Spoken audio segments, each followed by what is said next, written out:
ஆனா நான் கேட்கிற கேள்விக்கு நீங்க பதில் சொல்லணும். ஏன் நீங்க இப்படி ஒரு கோழையாவே இருக்கீங்க? சார், நினைச்ச அப்பா அம்மாவுக்கு நான் பிறக்கல, கிடைச்ச அப்பா அம்மாவுக்கு தான் பிறந்தேன். கிடைச்ச அப்பா அம்மாவுக்கு பிறந்ததுனால நினைச்ச குழந்தை பருவம் கிடைக்கல, கிடைச்ச குழந்தை பருவம் தான் கிடைச்சது. கிடைச்ச குழந்தை பருவம் கிடைச்சதுனால நினைச்ச பள்ளிக்கூடத்துல படிக்கல, கிடைச்ச பள்ளிக்கூடத்துல தான் படிச்சேன்.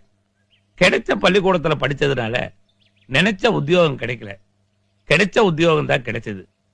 கிடைச்ச உத்தியோகம் கிடைச்சதுனால நினைச்ச பொண்டாட்டி கிடைக்கல, கிடைச்ச பொண்டாட்டி தான் கிடைச்சா. அதுக்கப்புறம் என்னால எப்படி சார் வீரனா இருக்க முடியும்? வடிவேலு, இவர் சொன்னது ஏதாவது புரிஞ்சுதா?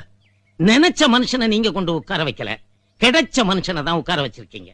கிடைச்ச மனுஷனை உட்கார வச்சதுனால நீங்க நினைச்சபடி அவரால் பேச முடியாது. அவருக்கு கிடைச்சபடி தான் பேசுவாரு. நீங்க பொறுத்து தான் ஆகணும். ஆமை கரெக்ட் மிஸ்டர் நீலகண்டன்?